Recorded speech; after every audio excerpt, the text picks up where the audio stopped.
Gubernur Banten jangan hanya menjadi tukang stempel upah murah. Kenapa ada statement seperti itu?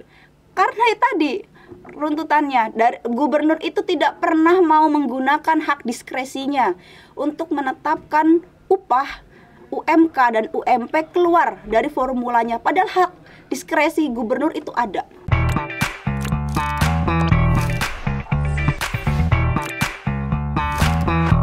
Menjelang mogok buruh nasional di tanggal 6 sampai 12 Desember ke depan yang diinisiasi oleh SPN Banten, kita coba cari tahu apa penyebab dan bagaimana persiapan mogok nasional ini akan dilakukan. Assalamualaikum warahmatullahi wabarakatuh.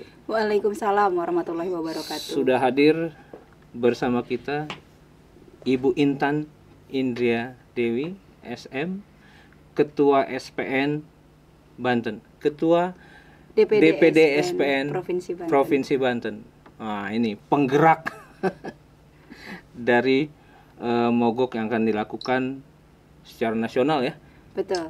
Dan agendanya semua sama di tanggal 6 sampai 12. 6 sampai 10 Desember. Sampai 10 Desember, bukan 12. Kalau di surat 10 ya? 10 Desember. Ya. Bu Intan, apa nih latar belakangnya kok tiba-tiba menyeramkan begini? Biasanya kalau sudah mogok nasional seperti itu kan bukan saja pada persoalan datangnya gelombang buruh, tapi juga sebuah tuntutan yang memang kelihatannya penting untuk disampaikan dalam masa aksi itu. Iya. Bisa diceritakan? Iya, karena memang ini adalah sebuah runtutan kekecewaan dan kekesalan serta masa berkabung kalau kita bilangnya. Masa berkabung atas matinya kesejahteraan dan juga keadilan untuk buruh baik yang ada di Provinsi Banten maupun provinsi lain yang ada di Indonesia. Kenapa?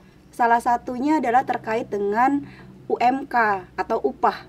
Upah itu merupakan sebuah hal yang sangat fundamental ya untuk kami para buruh gitu kan. Tetapi nyatanya pemerintah baik secara di daerah ataupun nasional sekalipun itu seolah-olah tidak memperhatikan terkait dengan upah buruh ini. Nyatanya beberapa kali kami sudah melakukan audiensi secara baik-baik gitu kan, kami menyampaikan aspirasi kami bahwa terkait upah ini harus kita bicarakan. Terkait upah ini juga tidak hanya diputuskan melalui PP 36 tentang pengupahan, yang mana itu merupakan peraturan turunan dari Undang-Undang 11 2020. Oke, Bu Intan, stop dulu. Kondisi upah seperti apa yang sekarang dianggap lemah? Ya, jadi saat ini kondisinya kenaikan UMP Provinsi Banten itu hanya 40.000. Bayangkan, kenaikannya hanya 40.000 dari kalau UMP ya, dari UMP itu saat ini menjadi 2.500.000. Sebelumnya 2.400.000 sekian ya, saya lupa, cuman intinya sekarang adalah di 2.501.000 kalau nggak salah ya itu. Naik 40.000. 40.000. Gitu. Naik 40.000. Dalam sistem penilaian pemerintah apa yang di cover dari upah itu? Ya, jadi pemerintah hanya menggunakan, tadi saya sebutkan bahwa hanya menggunakan PP 36, yang mana di PP 36 itu hanya melihat data BPS dan juga inflasi. Dan makanya dilihat itu hanya 40.000 saja kenaikannya. Dan data BPS ini juga yang sampai saat ini kami buruh dan juga serikat buruh itu tidak tahu data BPS dari mana, surveinya kapan, tiba-tiba masa ada kenaikan rata-rata ya untuk konsumsi per kapita itu untuk dalam satu KK itu hanya 900.000. Rata-rata konsumsinya dalam satu bulan. Bayangkan kalau 900.000 berarti manusia itu hanya makan satu hari itu 30.000. Berarti untuk satu kali makan 10.000, nasi Padang tanpa minum sepertinya itu dilihatnya kan gitu. Itu untuk satu orang, bayangkan kalau itu satu keluarga gitu kan, yang anaknya 1, 2 atau dan seterusnya. Nah, tuntutannya naik jadi berapa? Tuntutannya untuk UMK kita menuntut itu naik di angka 5,4%. Nah, Jadi, awalnya kita menuntut 10 sampai 13,5% ya. Kalau di Tetapi total secara rupiah jadi berapa dari 2.500.000? kalau UMK itu masing-masing kota dan kabupaten, ya. Kalau UMK itu masing-masing kota dan kabupaten. Contoh misalnya UMK Kabupaten Serang itu kan di angka 4.200.000 sekian. Nah, itu kalau kenaikannya 5,4%, otomatis kan ada kenaikan sekitar 200 ribuan tuh, seperti itu. Gambarannya saja ya kayak gitu. Karena berbeda-beda UMK antar kota kabupaten yang ada di Provinsi Banten. Menurut Bu Intan, kenapa pemerintah begitu tidak berpihak pada buruh? Selalu alasannya adalah alasan klasik. Alasan klasiknya itu adalah khawatir investasi gitu kan, karena itu juga omongannya presiden ya gitu kan, ketika seharusnya MK sudah memutuskan ya terkait dengan dibekukannya Undang-Undang Cipta Kerja, dan juga ada beberapa amar putusan, salah satunya adalah di amar putusan ke-7 untuk menunda setiap tindakan dan kebijakan yang bersifat strategis dan juga berdampak luas, dan juga tidak mengeluarkan PP baru, turunan baru dari undang-undang tersebut gitu kan. Jadi alasannya hanya investasi, dan kemudian presiden takut membuat investor kabur. Iya, takut investor kabur gitu kan. Dari tidak sisi ada Bu Intan investasi. melihat investasi dan pengusahanya seperti apa? Itu nol besar, itu bullshit gitu kan. Nah, Kenapa? apa yang terjadi? Karena ini adalah kata-kata dari gubernur dan yang disampaikan melalui Kadisnaker Provinsi Banten, bahwa Provinsi Banten itu adalah tujuan provinsi dengan nomor 4 di Indonesia yang menjadi tujuan untuk investasi. Bayangkan, di Indonesia Banten itu keempat untuk tujuan investasi. Dan kalau kita berbicara investasi, Pak, nggak mungkin ya investasi itu akan dipindahkan begitu saja. Kenapa? Karena salah satunya yang harus mendukung investasi itu adalah infrastruktur. Banten itu infrastrukturnya sudah mumpuni. Kalau saya ingin gambarkan, sebetulnya pengusaha bisa saja mensupport tuntutan buruh. Bisa. Dan mau. Harus dan mau. Sebenarnya ini kenapa dan kita mau. Buktinya apa kalau perusahaan itu mau, pengusaha mau? Buktinya adalah adanya kesepakatan di dalam LKS Tripartit, yang mana LKS Tripartit itu adalah lembaga resmi yang di dalamnya ada unsur SPSB, ada unsur pemerintah, dan ada unsur Apindo yang mewakili para pengusaha. Di dalam LKS Tripartit di tanggal 29 November 2021 mereka sepakat, ada berita acaranya, bahwa bahwa ada kenaikan 5,4% dari UMK tahun 2021. Dan di situ Apindo menyatakan tidak akan menuntut gubernur dalam bentuk gugatan apapun jika gubernur menaikkan UMK 2022. Ini sebuah kesepakatan, ada buktinya, Pak, gitu. Makanya kita menjadi Lalu apa yang terjadi gitu menurut Bu Intan? Kenapa Pemprov pada hal ini gubernur tidak merealisasikan kesepakatan yang sebetulnya tidak jadi masalah? Nah, itu yang masih sampai saat ini kita pertanyakan gitu. Kalau kan. praduga Bu Intan? Kalau praduga saya adalah, pertama, sepertinya gubernur masih takut untuk menggunakan formula di luar PP 36. Karena apa? Satu, pada saat setelah adanya putusan MK itu, Presiden waktu itu melakukan konferensi pers yang menurut kami itu adalah sebuah konferensi pers yang sangat-sangat tidak masuk akal gitu kan. Mahkamah Konstitusi sudah menyatakan gitu kan bahwa undang-undang ini akan dibekukan selama 2 tahun untuk perbaikan. Dan ada amar putusan yang tadi saya sampaikan di amar putusan nomor 7 gitu kan. Nah, kemudian tiba-tiba Presiden melakukan konferensi pers bahwa tetap berlaku. Ini kan menjadi hal yang aneh. Padahal di Undang-Undang Cipta Kerja itu dinyatakan oleh MK bahwa dalam penyusunannya ini adalah cacat. Kenapa cacat? Karena bertentangan dengan Undang-Undang Dasar 1945, yang mana Undang-Undang Dasar ini adalah undang-undang paling tertinggi, konstitusi yang kita pakai loh di negara ini. Kan seperti itu. Praduga lainnya ada nggak? Praduga lainnya adalah adanya surat dari Kemenaker.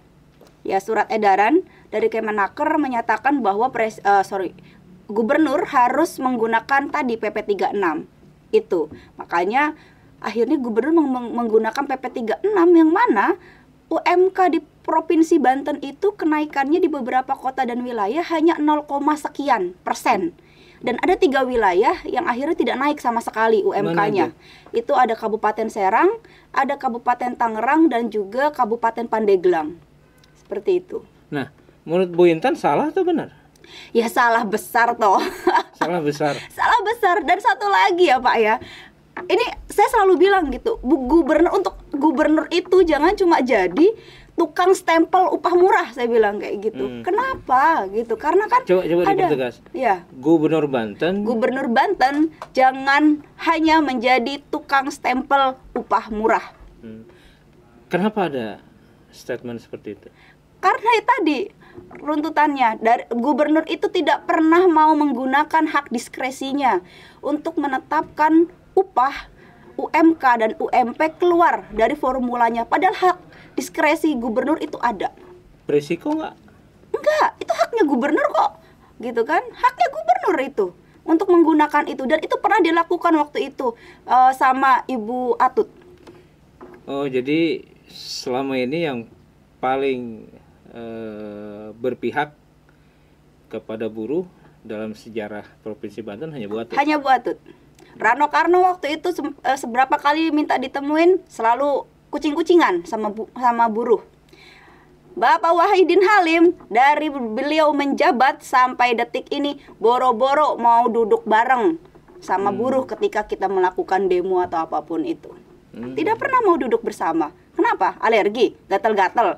Padahal kan tidak akan menjatuhkan harga diri seorang gubernur kan ketika duduk bersama buruhnya. Kita ini rakyat Banten kok gitu kan. Yang milih dia siapa? Rakyat Banten, buruh. Dan ingat harusnya Pak Gubernur itu waktu itu Pak Gubernur itu didukung secara 100% dan total oleh buruh di Kota Tangerang. Makanya hal yang aneh ketika saat ini kok seolah-olah nggak pernah mau duduk dengan kita. Ada apa dengan Gubernur Wahidin Halim ini? Gubernur lain sampai mau duduk bareng kok, apa ya bahasa yang glosor ya, duduk sila bareng tuh Gubernur Provinsi DKI Jakarta. Duduk bareng, apa salahnya duduk bareng sama kita, gitu kan? Jadi bisa dibilang ingin main aman nih gubernur. Main aman aja, selalu main aman gitu kan. Atau mungkin karena di sisa-sisa tinggal beberapa bulan saja kan waktu beliau kan untuk menjabat sebagai Gubernur Banten. Karena saya pastikan ketika beliau akan mencalonkan lagi, buruh di Provinsi Banten tidak akan pernah memilih beliau. Keren ini. Nah, rencananya melibatkan berapa orang nanti masa di tanggal 6 sampai 10 ini? Ini akan melibatkan puluhan ribu buruh. Karena tepatnya kira-kira kalau untuk SPN sendiri Pak, SPN sendiri kami memiliki anggota di Provinsi Banten itu 100.000. Kalau anggota SPN saja keluar semuanya gitu kan pada saat aksi mogok daerah ini 100.000. Titik kumpul rencana di masing-masing wilayah.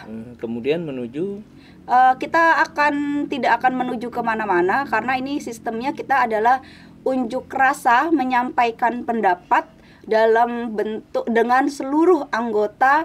Titik-titiknya adalah di depan masing-masing perusahaan dan di kawasan-kawasan industri. Artinya tidak menuju pada satu titik kumpul bersama ya, tapi di masing-masing tempat. Di kawasan industri. Kan kita akan melumpuhkan seluruh jalan arteri yang ada di Provinsi Banten.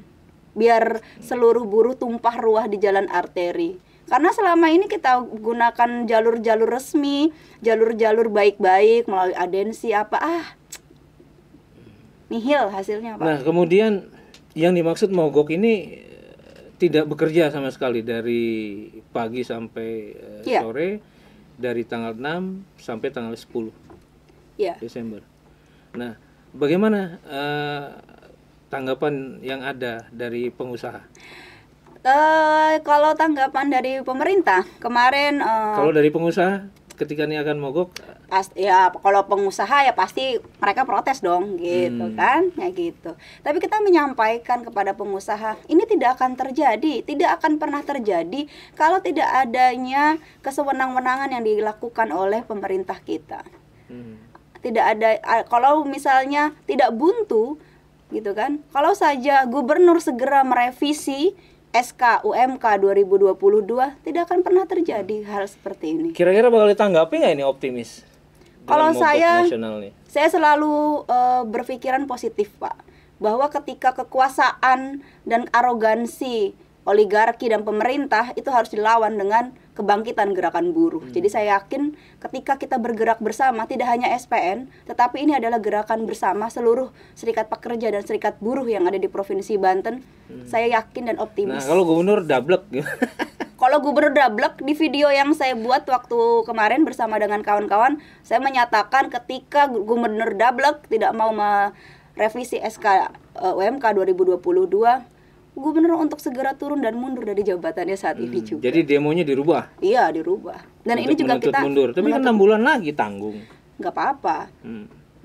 Kan kalau 6 bulan lagi, tetapi beliau melakukan sebuah ada cacat dalam catatan kepemimpinan beliau. Itu Bu yang Intan, kita harus garis bawahi. Kan pemerintah provinsi ini bukan hanya gubernur. Iya. Bagaimana menilai ada wakil gubernur, ada DPRD?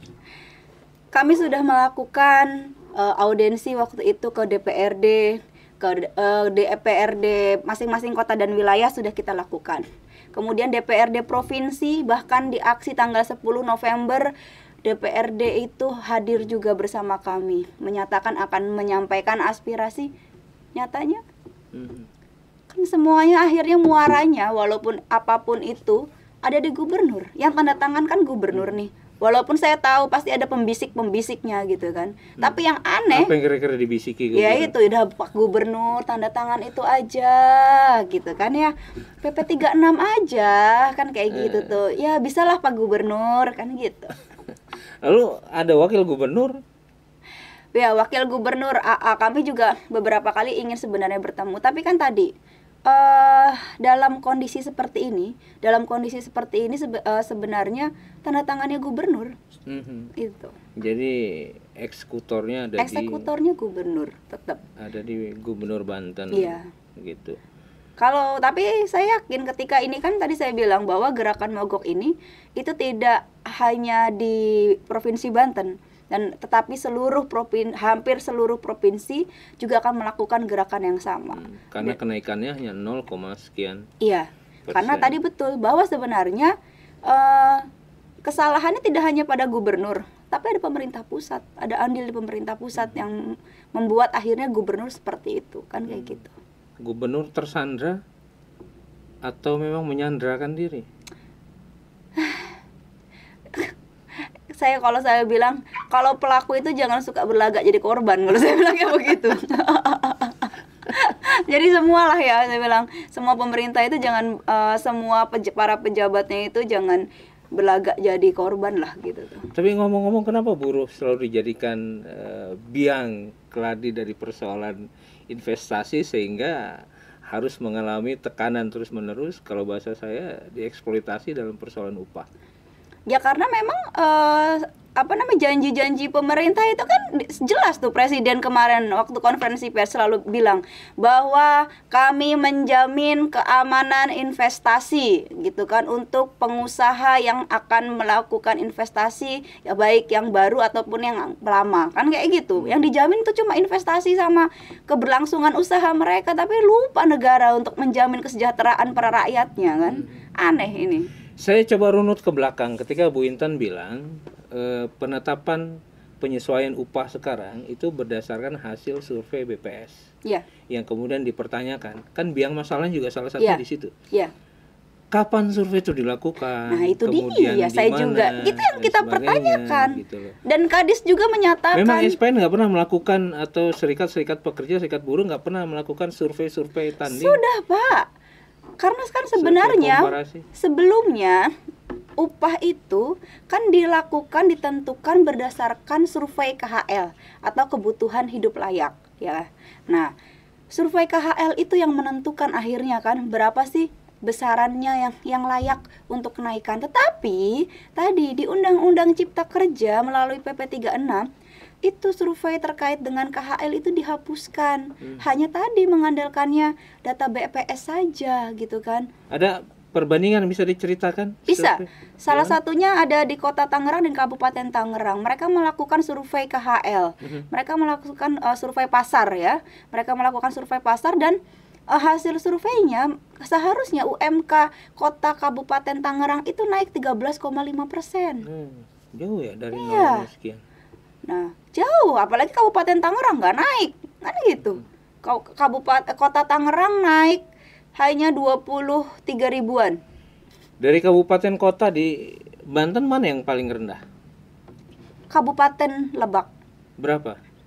Kabupaten Lebak itu UMK-nya kalau setelah kenaikan di angka 2.530.000 kalau nggak salah. Naik berapa persen? 0, 0, sekian, Pak. Lebak Pandeglang. Lebak Pandeglang. Kalau Pandeglang nggak naik malah. Semakin memperparah ya. Semakin memperparah. Memperparah kondisi kesejahteraan yang timpang antara utara. Iya, betul. Saya Dan juga selatan. kemarin waktu di audiensi saya di tanggal 17 November 2021 saya menyampaikan bahwa ada disparitas ya, kesenjangan besaran upah yang sangat jauh di Provinsi Banten. Dari yang di Cilegon 4.300.000 sekian dengan yang ada di Lebak 2.500.000. Ini kan disparitasnya sangat jauh gitu kan. Padahal Lebak ini kan potensinya sangat tinggi nih untuk menjadi kawasan industri. Dan saat ini sudah mulai banyak perusahaan-perusahaan besar yang ada di sana. Sebut saja salah satunya adalah Parkland World Indonesia 6, PWI 6. PWI 6 itu memproduksi sepatu dengan brand ya. Brand yang sama yang dikerjakan juga oleh kawan-kawan di PWI 1 dan PWI 2 yang gaji mereka pada saat ini adalah 4.200.000. Kawan-kawan di Lebak yang di PWI itu gajinya hanya 2.500.000. Sahabat Banten Podcast, saya pikir empati kita harus ditaruh, ditempatkan pada perjuangan buruh. Karena kalau dengar cerita Bu Intan, rasanya memang perjuangan mereka beralasan. Kita coba cari tahu lagi gimana sih sebetulnya sehari-hari kehidupan buruh itu. Nah, sehari-hari ya Pak ya kehidupan buruh. Ini kita blak-blakan saja gitu kan. Bayangkan mereka itu dengan gaji kawan-kawan di Kabupaten Serang yang saya tahu, dan Kabupaten Serang itu banyak perusahaan besar setahu saya, dari mulai sebut saja dengan perusahaan sepatu dengan beberapa merek di Kabupaten Serang terbesar hingga dengan beberapa perusahaan lain. Mereka setiap pagi berangkat dari subuh buta, mereka sudah berangkat kan pagi-pagi setelah sholat subuh, hari masih gelap mereka sudah berangkat naik angkot kan. Kemudian sampai di perusahaan, di pabrik mereka bekerja dari pagi hingga ke malam. Mereka pulang malam lagi. Tetapi gajinya hanya cukup untuk membayar kontrakan, untuk membeli mereka makan. Sebulan kontrakan rata-rata berapa itu yang dikontrak oleh buruh? Sebulan rata-rata kontrakan itu 500.000 Pak, dengan Satu sepetak kamar doang. Iya.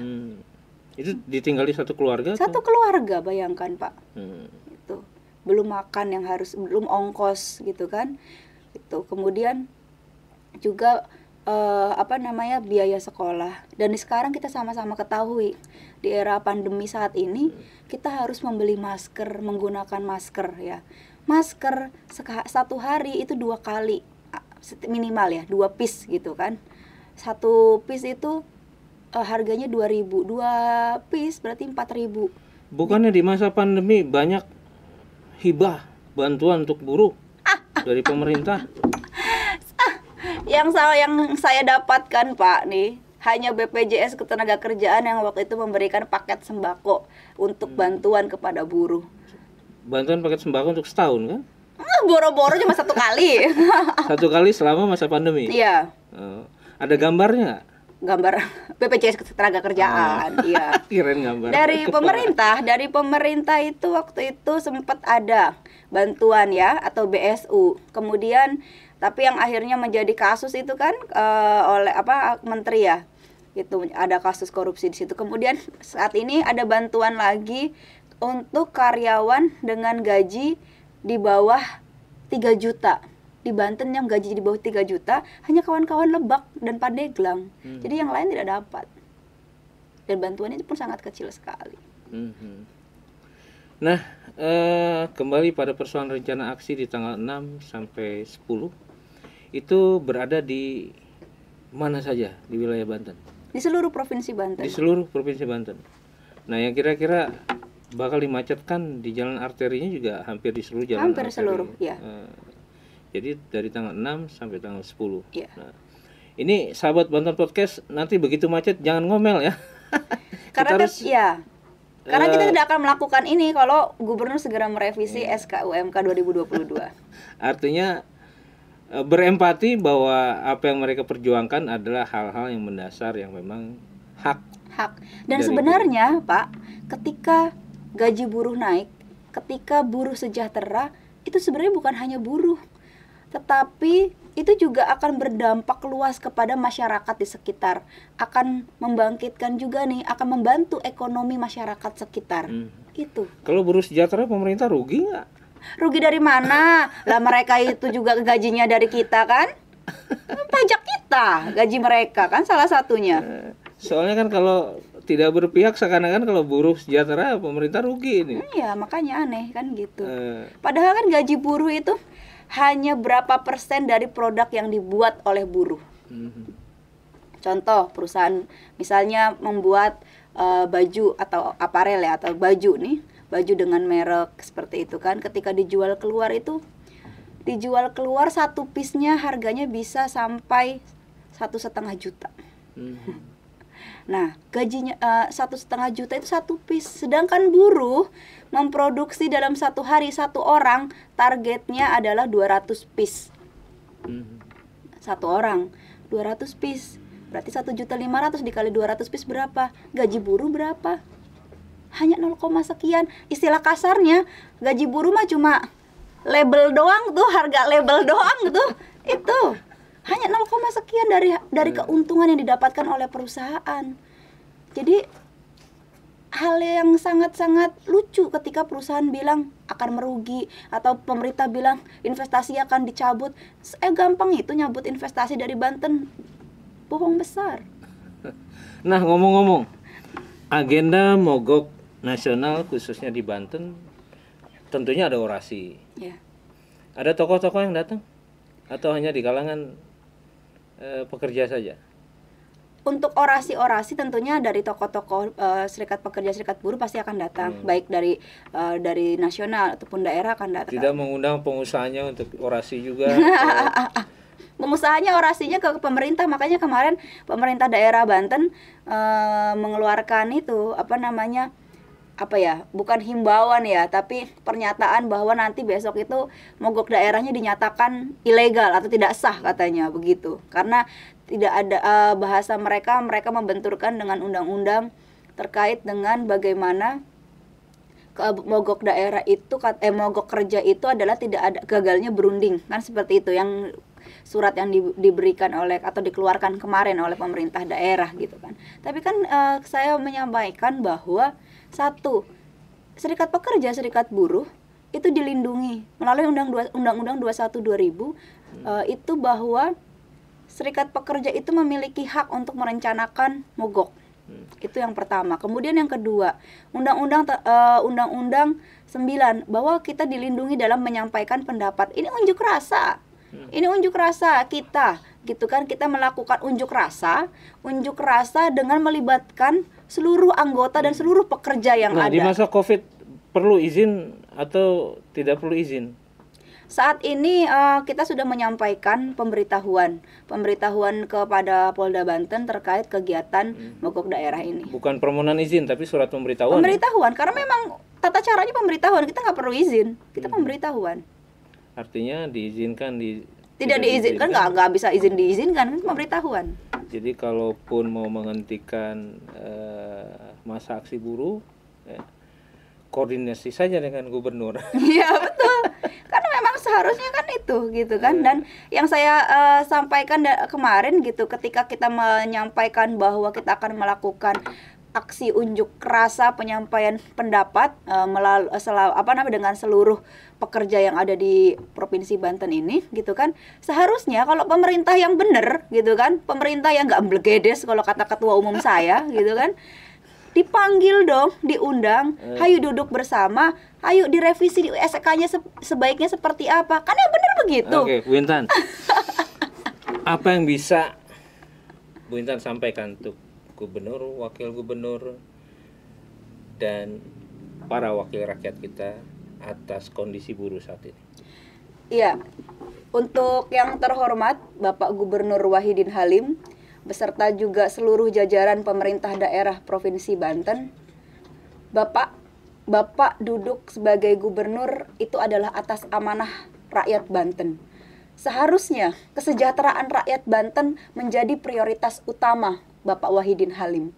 Salah satunya, Bapak juga harus dapat berani menggunakan hak diskresi Bapak untuk dapat merevisi SK UMK 2022. Tidak hanya menggunakan PP 36 yang mana kenaikannya hanya 0, sekian persen untuk kota dan kabupaten di Provinsi Banten.